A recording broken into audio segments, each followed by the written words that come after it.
নমস্কার বন্ধুরা, আবার চলে এলাম একটি হাড় হিম করা গ্রাম বাংলার ভৌতিক গল্পের সাথে আজকের আড্ডাটা জমিয়ে তুলতে।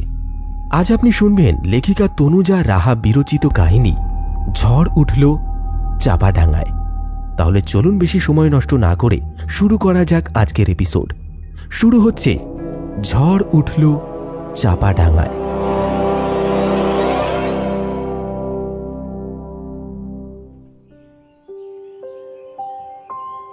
আজ রবিবার, ছুটির দিন। অনেকদিন ধরেই ভাবছি উমানাথের বাড়ি যাব, কিন্তু কিছুতেই আর যাওয়া হয়ে উঠছে না। আমার গিন্নি সন্তান সম্ভবা, তিনি এখন সোদপুরে বাপের বাড়ি আছেন, তাই সংসারের কাজ এখন আমাকেই সামলাতে হচ্ছে। এদিকে হাতটাও একবার উমানাথ তান্ত্রিককে দেখাতে হবে। অফিসে আমার প্রমোশনটা অনেকদিন আটকে আছে। অফিসের বড়বাবু আজ হবে কাল হবে করে কাটিয়ে দিচ্ছে। প্রমোশনটা হলে মায়নাটাও বাড়বে, সন্তান হলে সংসারে খরচাপাতিও বাড়বে। তাই ভাবলাম হাতে কি লেখা আছে একবার জানতে পারলে মনটা শান্ত হতো। তান্ত্রিক হিসেবে উমানাথ মশাইয়ের নাম ডাক ভালোই আছে। হাত দেখা, কোষ্ঠী বিচার, ঠিকুজি বানানোতে তিনি বেশ দক্ষ। যা বলেন তা অক্ষরে অক্ষরে ফলে যায়। দুপুরের আহার সেরে বেরিয়ে যাব ভাবছি, এমন সময় অফিসের সহকর্মী বিমল আসলো। আমার কাছে উমানাথের কথা শুনে সেও জেদ ধরেছে হাত দেখাবে বলে। অগত্যা খাওয়া দাওয়ার পর দুপুরে একটু বিশ্রাম করে দুজনে বেরিয়ে পড়লাম। ট্রামে চড়ে 15 মিনিটের মধ্যে পৌঁছে গেলাম উমানাথের বাড়ির গলিতে। তারপর ট্রাম থেকে নেমে আমি আর বিমল আবার হাঁটতে লাগলাম। গলির একেবারে শেষ দিকে উমানাথের বাড়ি। বাড়ির সামনে বাঁশের গেট। আমি গেট খুলে ডাকলাম, ভট্টাচার্য মশাই, ভট্টাচার্য মশাই বাড়ি আছেন নাকি?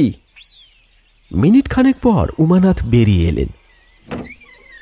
বোধহয় ঘরে বিশ্রাম করছিলেন। আমাদের দেখে হাসি মুখে অভ্যর্থনা জানালেন। উমানাথের সাথে আমার পরিচয় বছর খানেকের। সৌম্য দর্শন উমানাথের ব্যবহার খুবই আন্তরিক। সবসময় উনি সাদা ধুতি লুঙ্গির মতো করে পরেন, গায়ে সাদা ফতুয়া। মাঝারি গড়নের এই ভদ্রলোকের গায়ে রং ফর্সা, আর গালে রয়েছে এক রাশ লম্বা সাদা দাড়ি। ঘরে ঢুকে আমরা চেয়ারে বসলাম। উমানাথ বললেন, তবে কি মনে করে এতদিন পর আসা হলো শুনি? জানো তো, আমারও আজ একটু গল্প আর একটু আড্ডা দিতে মন চাইছিল। তোমরা এলে ভালোই হলো। তা চা খাবে তো? দাঁড়াও, গিন্নিকে চা করে আনতে বলি। উমানাথের বাড়ি ঘরদোর বেশ ভালোই, অবস্থা মোটামুটি সচ্ছল, পসার ভালো। নামডাক আছে বলে লোকজন ভালোই আসে তার কাছে। তার ঝুলিতে অনেক অভিজ্ঞতার গল্প আছে। আমি এলে ওনার গল্প না শুনে যাই না, এটা উনি ভালোই জানেন। আমার জেদ তিনি হাসি মুখে মেনে নেন। কিছুক্ষণ পর কর্তামা এসে চা দিয়ে গেলেন। আমাদের চা পান ও হাত দেখার পালা শেষ হলে আমি বললাম, এবার আপনার গল্প বলার পালা। একটা বেশ ভয়ের গল্প বলুন দেখি।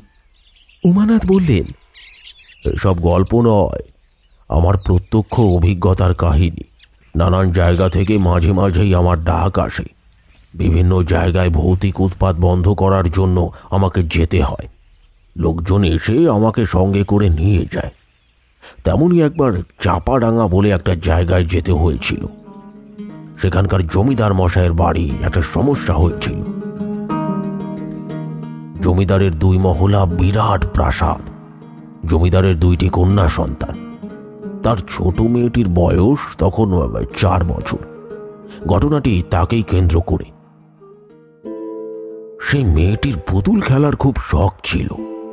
তার খেলার ঘরে দেশ বিদেশের বিভিন্ন জায়গার পুতুল সংগৃহীত ছিল। সেসব তার খেলার ঘরেই সাজানো থাকত। ছোট মেয়েটি প্রায় সব সময় পুতুলই খেলত। একবার এক জাদুকর এলো জমিদার বাড়িতে জাদুর খেলা দেখাতে। বাড়ির সবাই তার খেলা দেখতে বসে গেল। সেই জাদুকরের কাছেও কিছু পুতুল ছিল। জমিদারের ছোট মেয়েটি সেই পুতুলগুলো দেখে সেগুলো নেবার জন্য বায়না শুরু করে দিল। বাড়ির লোকেরা অনেক করে বোঝালো, কিন্তু মেয়েটির বায়না কিছুতেই থামানো যায় না। শেষ পর্যন্ত জাদুকরটি তাকে দুটো পুতুল দিয়ে গেলেন। বাচ্চা মেয়েটি সব পুতুল ছেড়ে ওই দুটো পুতুল নিয়েই মেতে থাকলো। তবে এরপর থেকেই একটা ব্যাপার ঘটতে শুরু করলো। বাড়ির জমিদার গিন্নি এবং তার মা প্রায় দেখতো যে মেয়েটি ওই পুতুলগুলোর সাথে কথা বলছে, হাসছে, খেলছে। ধীরে ধীরে মেয়েটির খাওয়া দাওয়া আর ঘুম অনেকটা কমে গেল। এমনকি বাড়ির কাজের লোকেরাও কেউ কেউ বলল যে তারা পুতুল দুটোকে নাকি কথা বলতে আর হাসতে দেখেছে। তারা জমিদার গিন্নিকে সেসব ঘটনা বলে দেয়। একদিন তো মেয়েটির দিদি দেখল যে তার বোনের খাবারের থালা থেকে পুতুল দুটো হাত বাড়িয়ে খাবার খাচ্ছে। সে ভয় পেয়ে তার মাকে গিয়ে সব বলে দেয়। বাড়ির সবাই এবার ভয় পেয়ে যায়। জমিদার এবং তার গিন্নি ছোট মেয়েকে কাছে ডেকে বোঝালো যে সে যেন ওই পুতুলগুলো নিয়ে আর না খেলে। পুতুলগুলো দুষ্টু পুতুল, ওগুলো ফেলে দিতে হবে। তাদের কথা শুনে মেয়েটি কেঁদে ফেলল, বলল, না, আমি ওদের ফেলবো না, ওরা আমার বন্ধু। দাদুকার ওদের বাড়ি থেকে চুরি করে নিয়ে এসছে। ওরা বাবা মার জন্য কান্না করতে, ওরা বাবা মার কাছে যেতে চায়। আমার ওদের সাথে খেলতে খুব ভালো লাগে। ওইটুকু বাচ্চার মুখে এসব শুনে সবাই আতঙ্কিত হয়ে ওঠে। এরপর একদিন রাতে জমিদার গিন্নির ঘুম আসছিল না বলে ঘরের দরজা খুলে বারান্দায় এসে দাঁড়িয়েছিলেন। তারপর তিনি তার চোখের সামনে এক বীভৎস দৃশ্য দেখতে পেলেন। পুতুল দুটো বারান্দার এক প্রান্ত থেকে অন্য প্রান্তে হেঁটে হেঁটে খেলা ঘরের মধ্যে ঢুকে গেল। এই দৃশ্য দেখে তিনি ভয়ে অজ্ঞান হয়ে পড়লেন। কি সর্বনাশে কাণ্ড গো! শুধু এখানেই শেষ নয়, এরপরেও হাড় হিম করা আর একটা ঘটনা ঘটে গেল।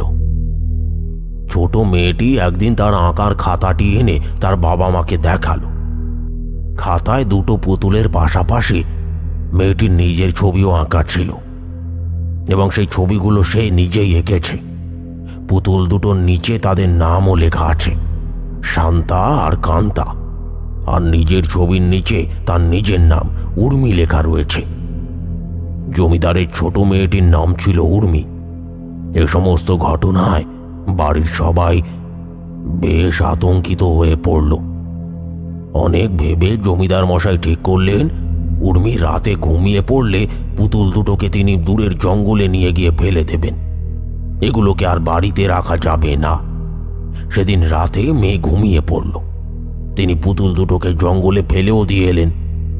আর ঠিক এর পরেই বাড়িতে শুরু হলো নানান অঘটন। সেদিনই ভোরবেলা ঘুমন্ত অবস্থায় বিছানা থেকে পড়ে গেলেন তিনি। সারা শরীর অবশ হয়ে গেল তার। হাত পা নাড়াতে পারছেন না, এমনকি কথাও বলতে পারছেন না। শুধুই ফ্যাল ফ্যাল করে চেয়ে থাকেন।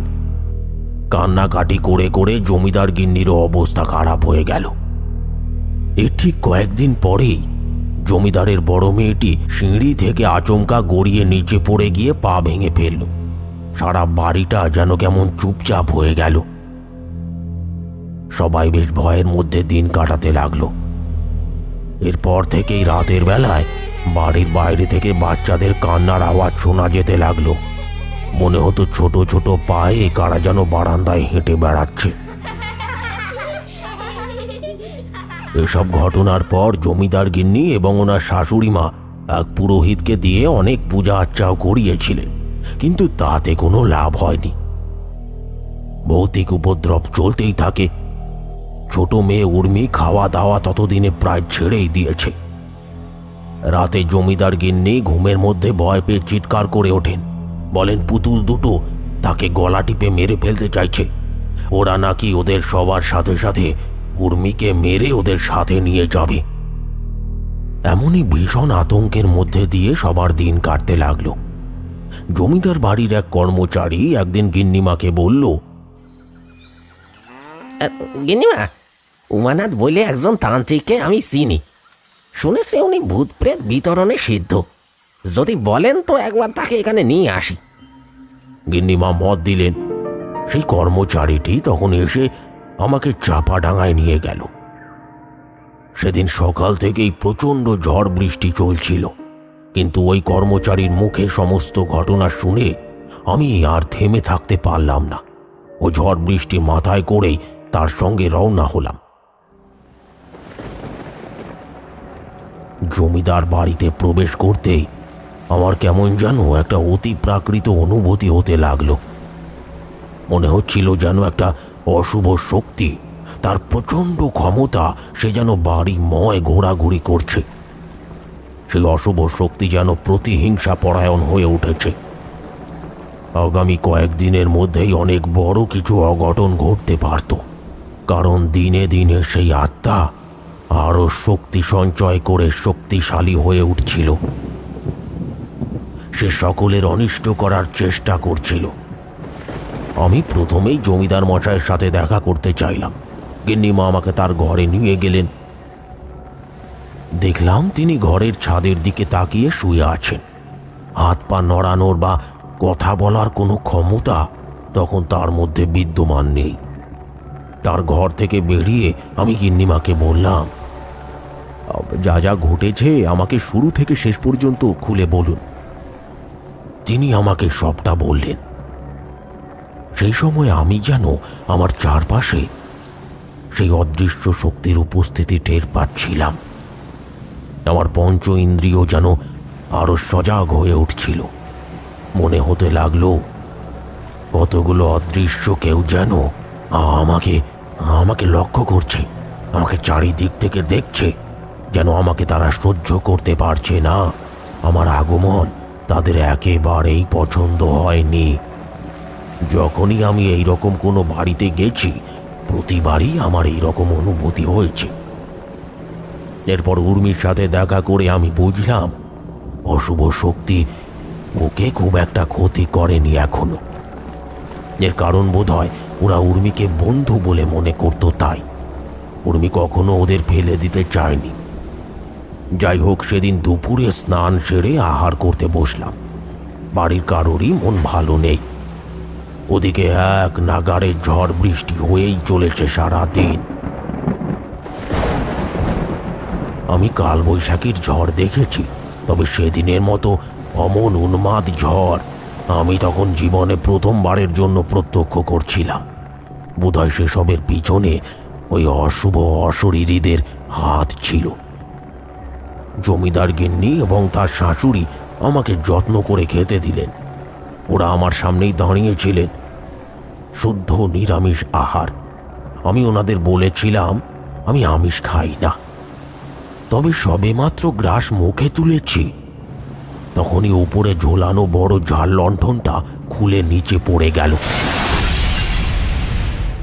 আমি চট করে সরে গেলাম। গিন্নিমা এবং তার শাশুড়িমা চিৎকার করে দরজার দিকে সরে গেলেন। ঝাড়বাতি ভাঙার বিরাট আওয়াজে বাড়ির সব দাস দাসীরা ছুটে এলো। আমার ভাতের থালায় কাঁচের টুকরো পড়ে আছে। আমি দু পায়ে সামান্য আঘাতও পেলাম। একজন ছুটে গিয়ে ওষুধের বাক্স এনে পায়ে ব্যান্ডেজ করে দিল। বাড়ির মেয়েরা ভয়ে কান্নাকাটি করতে লাগলো। আমার আর ভাত খেতে ইচ্ছে হলো না। শেষে গিন্নিমায়ের অনুরোধে দই চিড়ে আর ফল খেতে হলো। ঠিক করলাম আজ রাতেই যা করার করতে হবে, না হলে আবার যে কি বিপদ ঘটবে কে জানে। আমার ঝোলাতে মন্ত্র পড়া পবিত্র জল থাকে, সেটা বার করে আমি বাড়ির সীমানায় ছড়িয়ে দিলাম। তারপর প্রতিটা ঘরেও ছড়ালাম।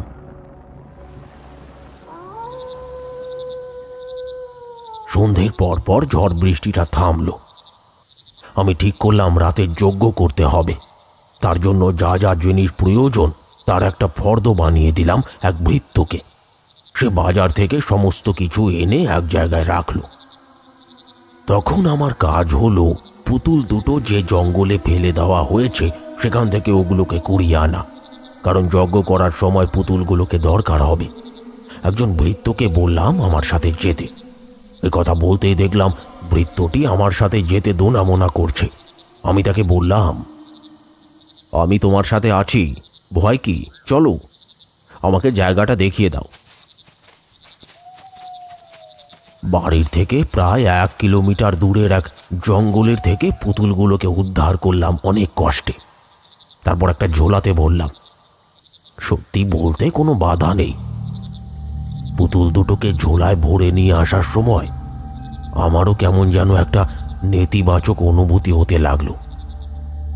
যাই হোক, জমিদার বাড়ির দোতলার বারান্দায় যজ্ঞের সমস্ত আয়োজন করে ফেললাম। গিন্নিমাকে বললাম জমিদার মশাইয়ের কাছে একজন মানুষকে বসিয়ে রাখতে, ওনাকে যেন আজ একা না ছাড়া হয়। কারণ সব ক্ষেত্রেই দেখেছি, দুষ্ট আত্মা যখন বুঝতে পারে যে তাকে তাড়ানোর জন্য যাগযজ্ঞ করা হচ্ছে, তখন সে আরও ভয়ঙ্কর হয়ে ওঠে। সে তার শক্তি বাড়িয়ে ফেলে, প্রতিরোধের ভয়ঙ্কর চেষ্টা করে। আমি এক্ষেত্রেও এমন একটা কিছুর আশঙ্কা করেছিলাম। বাড়ির সবাই বারান্দায় আমাকে ঘিরে বসে পড়েছে। গিন্নিমা তার 2টি মেয়েকে আঁকড়ে ধরে বসেছেন। আমি ওনার চোখে মুখে ভয়ের ছাপ দেখলাম। ধূপ ধুনো আর গঙ্গার জলে জায়গাটাকে পবিত্র করলাম। যজ্ঞ শুরু করতে যাব এমন সময় বারান্দার বাইরে থেকে একটা বাচ্চার কান্নার আওয়াজ ভেসে আসতে লাগলো। আমার মনে হতে লাগলো যেন 2টি বাচ্চা একসাথে কেঁদে চলেছে। এমন সময় হঠাৎ কোথা থেকে একটা দমকা হাওয়া এসে সব উলট পালট করে দিল। বাড়ির সকলে ভয় পেয়ে চিৎকার করে উঠল। আমি হাত তুলে সবাইকে শান্ত হতে বললাম। শান্ত হও, শান্ত হও, তোমরা কেউ চিৎকার চেঁচামেচি করো না, শান্ত হও। পুতুল দুটো তখনও ঝোলার মধ্যেই ছিল। হঠাৎ লক্ষ্য করলাম ঝোলার ভেতরে ওরা ছটফট করছে, বাইরে বেরোনোর জন্য চেষ্টা করছে। আমি তাড়াতাড়ি কিছুটা গঙ্গার জল নিয়ে মন্ত্র পড়ে ঝোলার ওপর ছিটিয়ে দিতে ওরা শান্ত হয়ে গেল।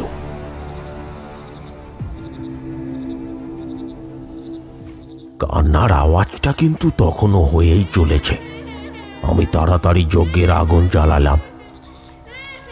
কালো সর্ষে নিয়ে মন্ত্র পড়ে আগুনে ফেলতেই কান্নার শব্দটা আরো বেড়ে গেল। তারপর বাড়ির চারপাশে একটু দূর দিয়ে সেই আওয়াজ ক্রমাগত ঘুরে চলল। আমি জোরে জোরে মন্ত্র আওড়ে চললাম। মন্ত্র পড়া শেষ হতেই দেখি গিন্নিমার কোলে বসে থাকা উর্মি সাংঘাতিক ভয় পেয়ে চিৎকার করে উঠল। বাচ্চা মেয়েটি ওর মাকে জড়িয়ে ধরে বলছিল যে কেউ নাকি ওকে মারতে আসছে, আর ও তাদের সাথে যেতে চায় না, ওকে যেন ছেড়ে দেয় ওরা। আমি বুঝতে পারলাম আত্মা 2টি ছোট মেয়েটিকে ওদের সাথে নিয়ে যেতে চায়। ওদের সে ক্ষমতা আছে। পুতুল দুটোর ভেতরে থাকা আত্মার মৃত্যু না হলে আমার সব চেষ্টাই বৃথা যাবে, আর সেই মন্ত্র আমার জানা আছে। ঝটপট করে আমি ধ্যানে বসে পড়লাম এবং দীর্ঘ আধ ঘন্টা ধরে হোমযজ্ঞের সামনে ধ্যান করার পর আমি আসল ঘটনাটি জানতে পারলাম, মানে আত্মা 2টির আসল পরিচয় কি। তারপর প্রায় আরও আধা ঘন্টা হোমযজ্ঞের সাথে সাথে স্তব করতে লাগলাম আত্মা 2টোর মৃত্যুর জন্য আর তাদের মুক্তির জন্য। না হলে তারা এভাবেই ঘুরে বেড়াতে থাকবে অতৃপ্ত অবস্থায়। এরপরে আরও 1 ঘন্টা পর সমস্ত পরিবেশ হঠাৎ শান্ত হয়ে এলো। আর কোনো উপদ্রব নেই। ছোট মেয়ে উর্মিও আবার স্বাভাবিক হয়ে গেল। তখন আমি ধ্যানে বসে যা জানতে পেরেছিলাম সেটাই বলি। ওই গ্রাম থেকে 2টো গ্রাম পেরিয়েই 2টি মেয়ের বাড়ি ছিল। ওরা একদিন যখন বাড়ির বাইরে খেলা করছিল, তখন সেই জাদুকরটি ওখানে পৌঁছে ওই বাচ্চা মেয়ে 2টিকে খাবারের লোভ দেখিয়ে তাদের নিয়ে পালিয়ে যায়। তারপর নিজের স্বার্থে তাদের হত্যা করে তাদের লাশগুলোকে একটা জঙ্গলে নিয়ে গিয়ে মাটিতে পুঁতে ফেলে, আর তাদের আত্মা 2টিকে 2টো পুতুলে বন্দি করে ফেলে। এর একটাই কারণ, সে সেই পুতুল 2টোকে দিয়ে নানান রকম খেলা দেখাবে, এবং সে তাই করত। সে গ্রামে গ্রামে ঘুরে বেরিয়ে সেই পুতুলের আশ্চর্য খেলা দেখাতো। পুলিশও সেই রহস্যের কোনো কিনারা করতে পারেনি। পুতুল দুটোকে দিয়ে খেলা দেখিয়ে জাদুকরটি বেশ ভালোই পয়সা কামিয়ে নিচ্ছিল। আসলে সেই জাদুকর নিম্ন স্তরের কালা জাদু জানত। কালা জাদু বিদ্যা শিখে সে এই রকম একটা কাজ করে বসেছিল। তবে অবশেষে আমি আত্মা দুটির মুক্তি দিতে পেরেছিলাম। জমিদার বাড়ির সবাই খুব খুশি হয়েছিল। গোটা বাড়িটা আবার আগের মতো প্রাণ ফিরে পেয়েছিল। সব অশুভ শক্তির শেষ হলো। কিন্তু পরদিন সকালে একটা খবর পেলাম, যেটা শুনে আমারও একেবারে পিলে চমকে গেছিল।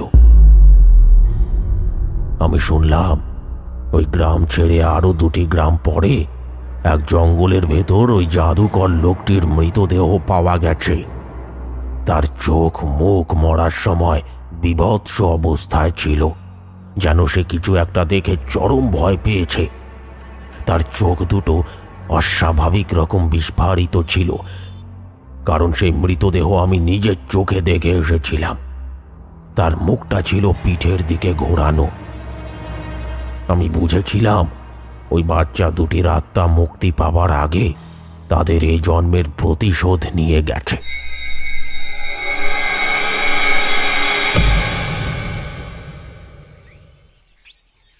এরপর জমিদার বাড়ির গিন্নি খুশি হয়ে 2 হাত ভরে আমায় দান করেছিলেন।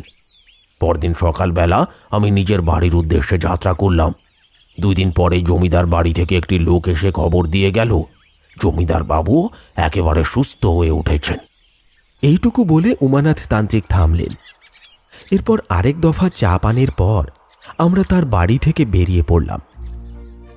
সারাটা পথ আমরা ওই গল্পটা নিয়ে কথা বলতে বলতে এলাম। শুনলেন ঝড় উঠল চাপাডাঙ্গায়।